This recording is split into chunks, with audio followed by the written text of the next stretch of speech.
Boa noite, meus queridos. Eu quero cumprimentar a todos com a graça e a paz de nosso Senhor Jesus Cristo. Cá estamos nós mais uma vez para levar até você uma palavra de Deus para o seu coração, para a reflexão e para a bênção da sua alma. Apocalipse no capítulo 1, verso 9 até o verso 20, é sobre esse texto que eu separei para meditarmos e entendermos aquilo que Deus quer falar conosco hoje à noite. Às vezes a gente lê o Apocalipse e acha muito polêmico, né? E às vezes tentamos descobrir algumas coisas que não estão totalmente reveladas para nós.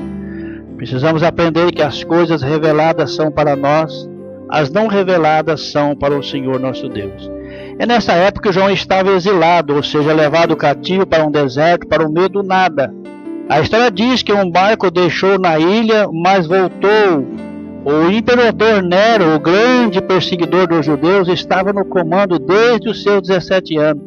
E durante todo esse tempo cometia os mais bárbaros crimes, chegou ao ponto de assassinar a sua própria mãe. Então, isso por volta do ano 54 da era cristã. Ele se tornou o imperador de Roma. A história diz que ele mesmo colocou fogo em Roma. Dos 14 bairros da cidade, somente 4 não queimaram.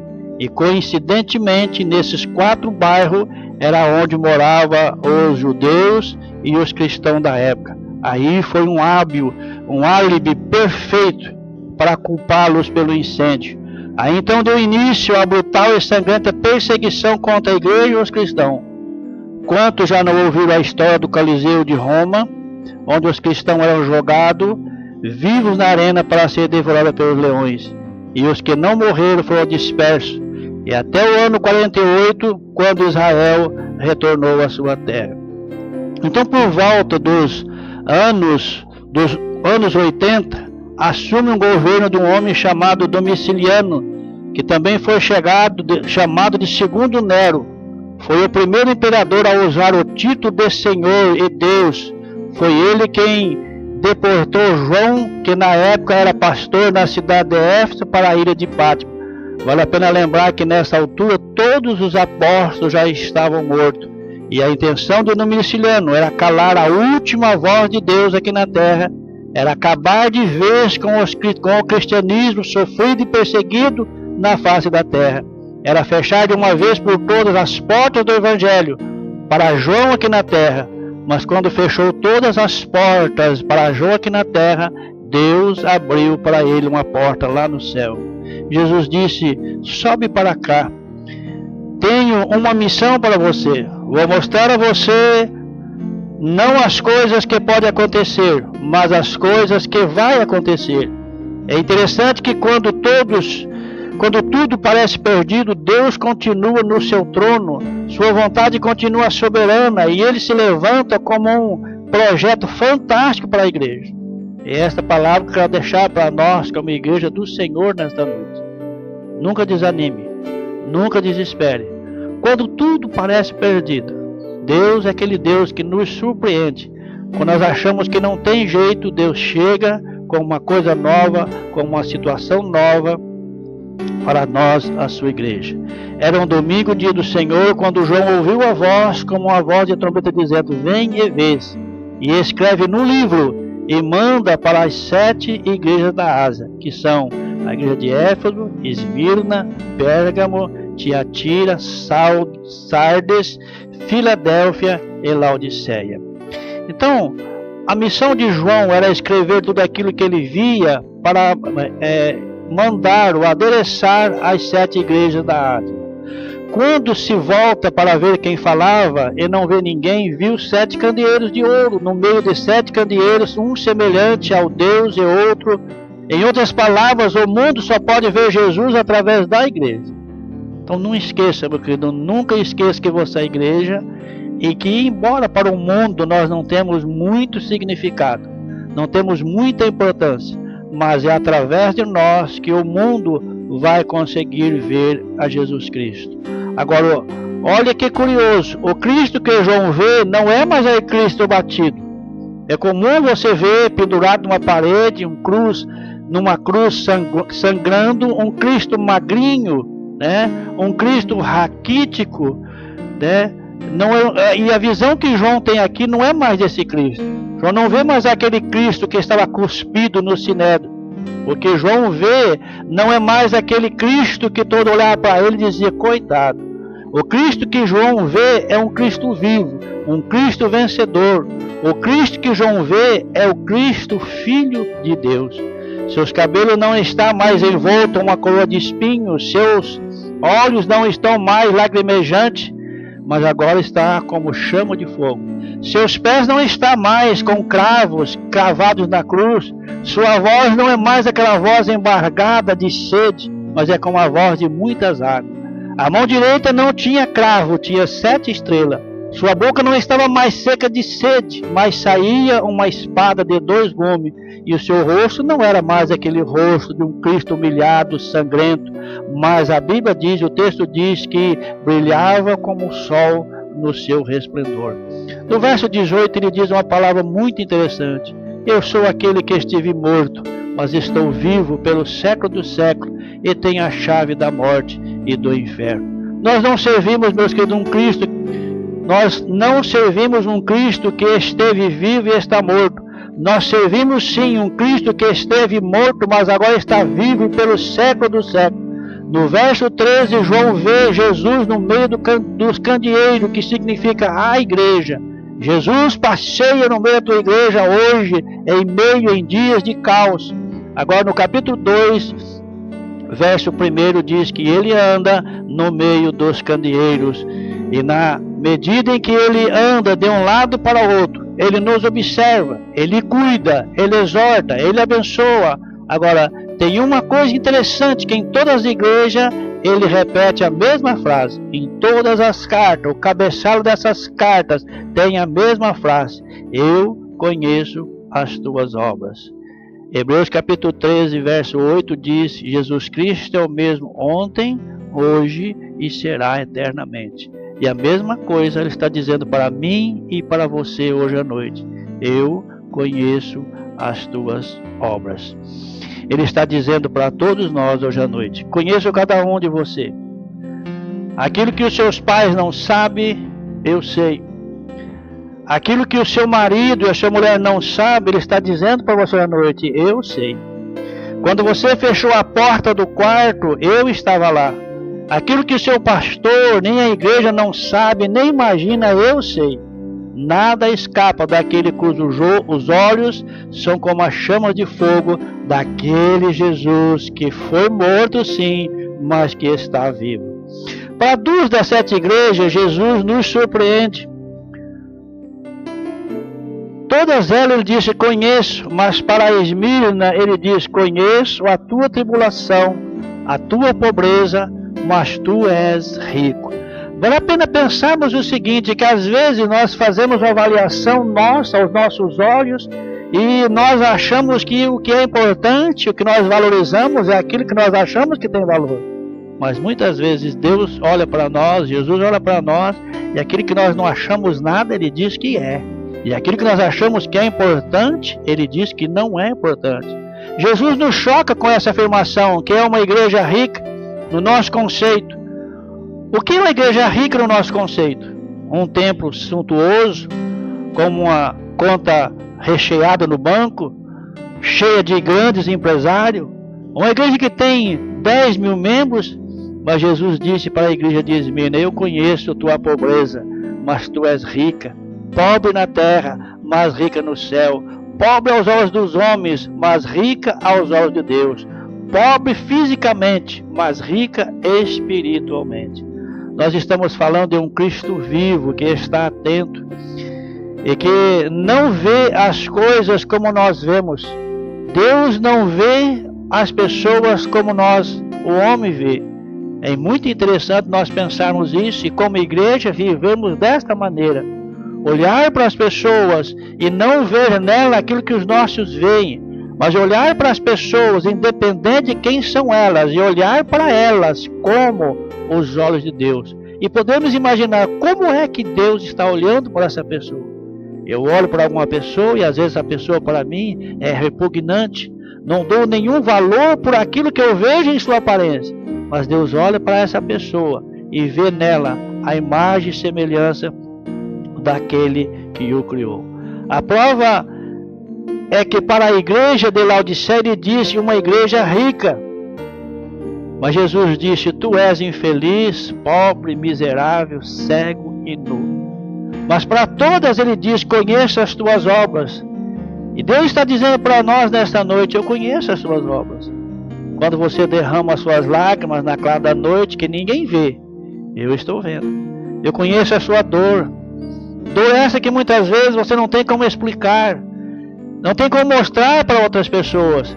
E Jesus está dizendo: eu conheço a tua dor. Eu sei o que é que você carrega aí dentro do peito. Sofrimento por coisas que fogem ao teu controle. Sofrimento, quem sabe, por amor a um ente querido que está longe dos caminhos do Senhor. Sofrimento por um desejo de poder dizer: eu e minha família, eu e minha casa serviremos ao Senhor.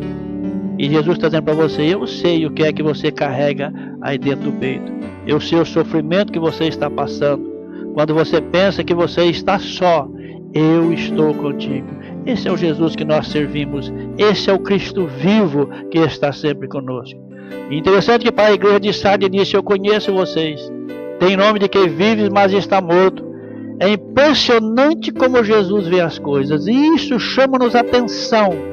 Que às vezes nós consideramos que estamos bem, que somos o máximo, que eu olho para você e aponto o dedo para você e disse: eu não faço as coisas erradas, ruins como você. Nós nos agimos como escribas, como fariseus, como aqueles que foram lá no templo, enquanto um batia no peito e orava, dizendo: Senhor, tem misericórdia de mim, o outro batia no peito, estopava o peito e dizia: eu não sou como esse tal aí, eu dou dízimo, eu jejuo, né? E a pergunta foi: quem desses foi ouvida a oração? É óbvio que foi daquele que se humilhou e daquele que entendeu que não era nada. Então, querido, é impressionante como é que Jesus nos vê. É impressionante que às vezes você olha para alguém e não dá nada, e Jesus olha para aquela pessoa e diz: ela é especial. E que você olha para você e diz: eu sou o máximo, eu sou o cara. E Jesus olha: você não é nada. Se eu tirar o ar que você respira, você não é nada.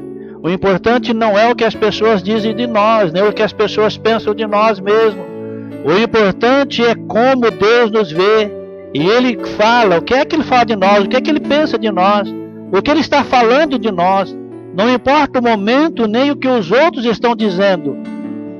Nós precisamos entender que há uma canção que diz: quando tudo diz que não, a sua voz me encoraja a prosseguir. Oh, aleluia!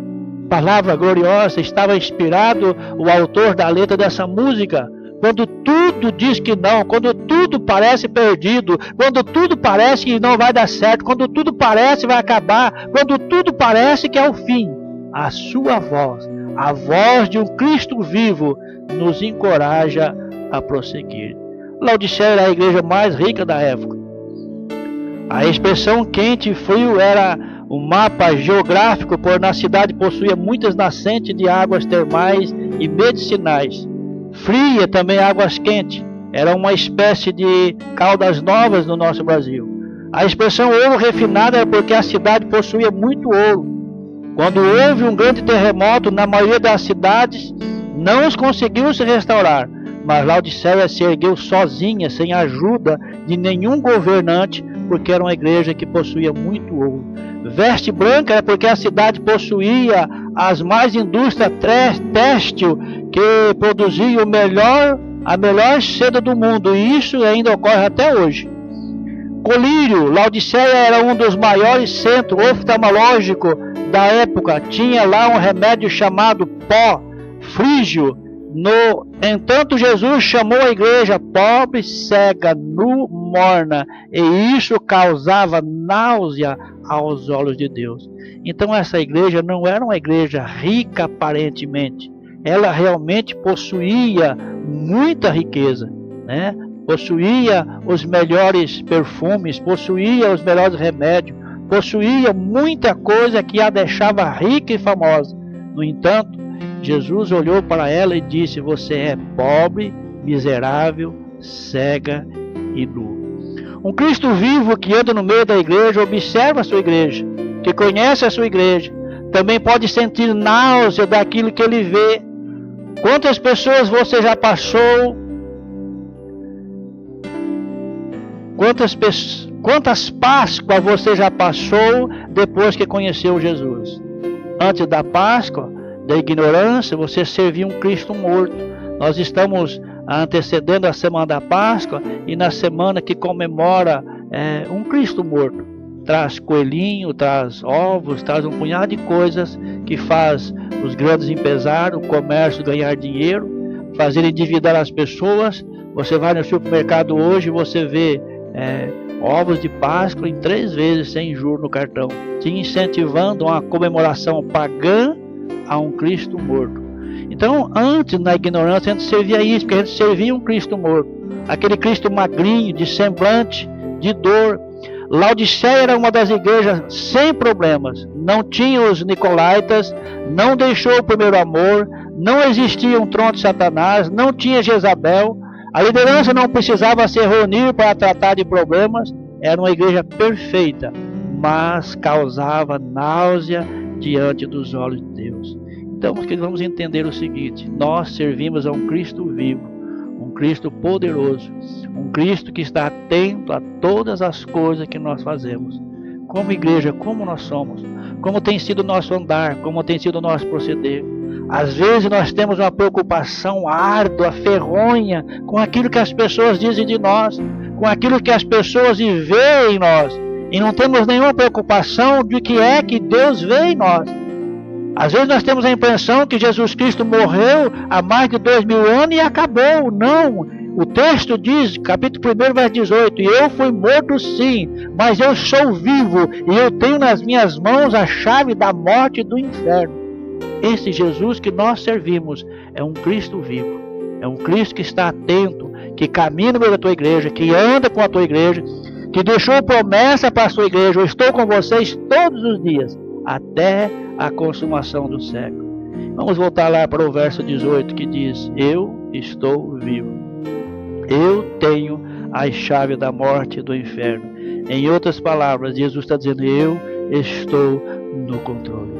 Que estamos vivendo em dias muito difíceis, em dias de adaptação, em dias que, eu disse no meu outro sermão, dias que nós temos o direito de ir e vir para a nossa Constituição, e por esses dias nós perdemos esse direito de ir e vir. Para algumas pessoas isso tem sido horrível, mas se você analisar, esse é o melhor tempo, esse é um tempo divino, esse é um tempo de graça, esse é um tempo precioso que Deus está permitindo para nós. Eu ouvi a expressão de alguém esses dias que estava trabalhando e de repente alguém ligou e disse: olha, sai daí que os fiscais estão indo. Eu disse: eu já fugi de tanta coisa na vida, mas nunca pensei que eu ia fugir do trabalho.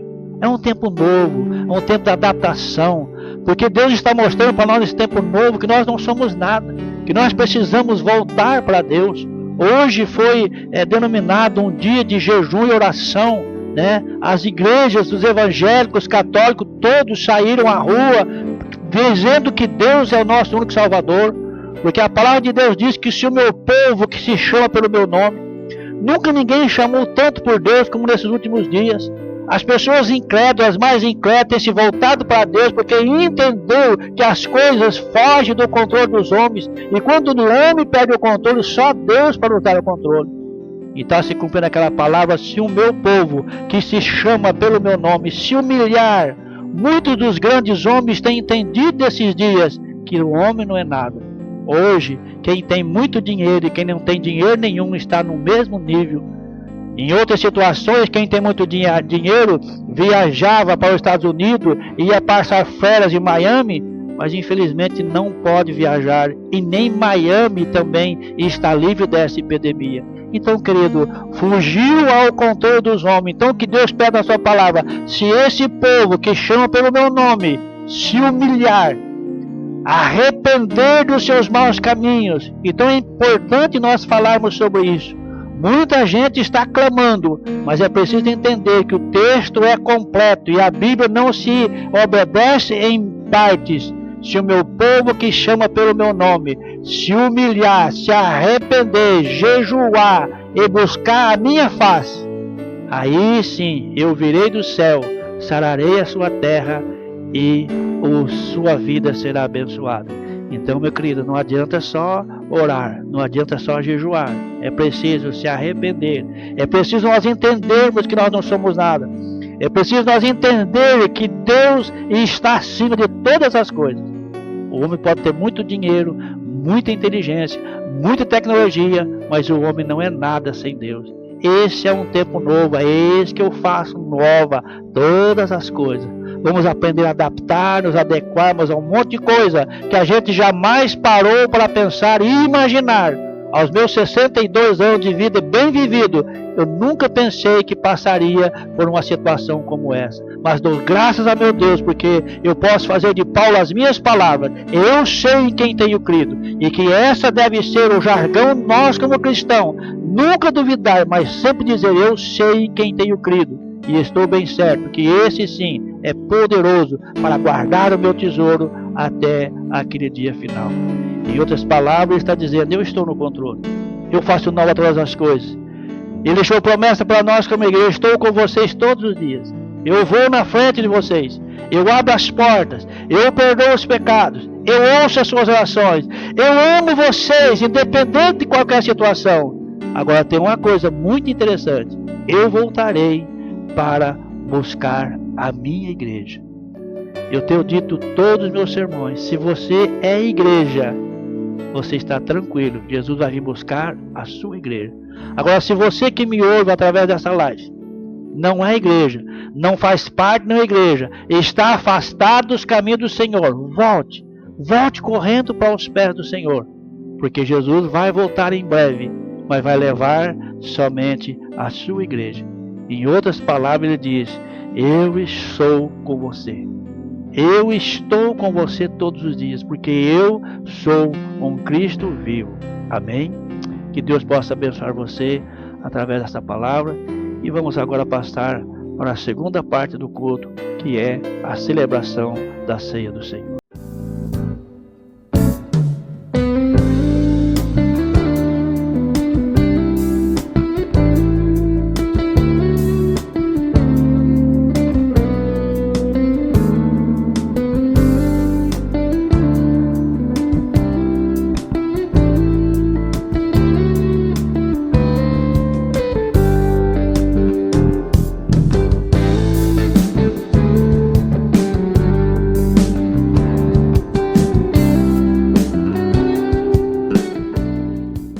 O ensinamento que Paulo nos deixa em 1 Coríntios, capítulo 11, a partir do verso 23, ele deixa-nos o seguinte: o que eu recebi do Senhor, o que também vos ensinei, que o Senhor Jesus, na noite que foi traído, tomou o pão, tendo dado graça, partiu e disse, isto é meu corpo que é partido por vós, fazei isto em memória de mim.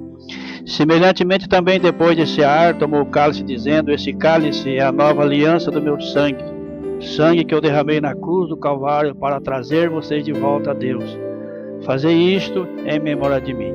A ceia do Senhor é algo que não é algo que a igreja instituiu. Foi o próprio Jesus que instituiu junto com os seus discípulos antes da sua partida para o céu. Então nós fazemos isso para celebrar a morte do Senhor até que Ele venha. Enquanto Jesus não voltar, estaremos nós aqui como a sua igreja, comprada, remida por este sangue, celebrando a morte do Senhor. No mesmo texto, Paulo diz o seguinte, examina-se, pois, o homem a si mesmo, e depois coma e beba deste cálice. O que Paulo está ensinando aqui, que a ceia do Senhor não é uma irresponsabilidade. No mesmo texto, ele expressa dizendo que cada um de nós precisamos examinar para não tomarmos a ceia do Senhor indignamente. Quando fazemos isso, estamos sendo culpados do corpo e do sangue do Senhor. Então, como vamos definir se podemos ou não tomar a ceia do Senhor? 1 João capítulo 1, a partir do verso 7 diz, se confessar os vossos pecados, Ele é fiel e justo para perdoar e purificar de todo pecado. Então não há por que nós deixarmos tomar a Santa Ceia do Senhor, quando ao examinar a nós mesmos, detectar que cometemos alguma coisa que não agrada ao Senhor, aí sim precisamos pedir perdão.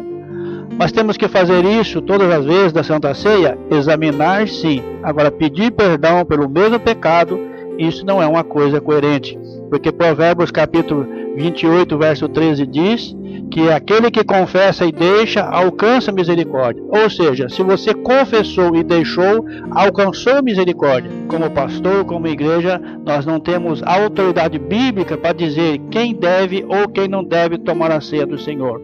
O que nós ensinamos e aconselhamos que ministramos a ceia do Senhor para aqueles que são membros da igreja ou de qualquer uma outra igreja evangélica que esteja em comunhão com Deus, comunhão com seus irmãos e já foi batizado nas águas em nome do Pai, do Filho e do Espírito Santo. Esses estão aptos para tomar a ceia do Senhor. No entanto, nós não proibimos ninguém que vai estender a mão para tomar a ceia do Senhor. Então agora eu gostaria de convidar você para curvar a sua cabeça enquanto nós vamos dar graça pelo o cálice e pelo pão que vamos participar agora no nome de Jesus. Pai Celestial, em nome de Jesus Cristo, teu amado Filho, nós temos o privilégio de nessa noite, como igreja do Senhor, mesmo à distância, participarmos do cálice e do pão, sangue do Senhor e corpo do Senhor que foi esmagado na cruz do Calvário por nós. Senhor, nós entendemos como igreja que foi através deste sangue que o Senhor remiu, purificou os pecados da tua igreja. E o teu corpo que foi esmagado na cruz do Calvário, a tua palavra nos ensina que quem não comer a minha carne e nem beber do meu sangue não tem vida em si mesmo. Em nome de Jesus eu quero orar com os irmãos que estão orando nos seus lares agora, e que pela fé vamos comer a carne e o sangue do Senhor. Então santifica esses elementos, que a partir de agora ele seja o corpo e o sangue de Jesus, em nome de Jesus. Então todos juntos, unidos, vamos tomar para relembrarmos a morte do Senhor até que ele venha.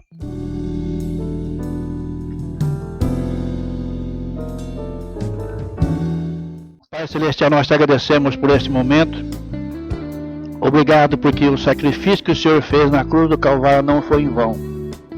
Nós, como igreja que estamos hoje à noite, relembrando disso, com a convicção de que o Senhor não só morreu na cruz para marcar uma história no marco da humanidade, mas sim que o Senhor morreu para perdoar o nosso pecado, para salvar a tua igreja. E a tua palavra nos diz que Deus, nosso Pai, amou o mundo de tal maneira que deu o seu único Filho por amor a todos. No nome de Jesus, que a tua igreja seja abençoada, que podemos passar e vencer essa fase difícil e estarmos firmes, aguardando a voz do Senhor até que o Senhor venha. Senhor, que essa semana seja uma semana de bênção, de paz, independente das circunstâncias.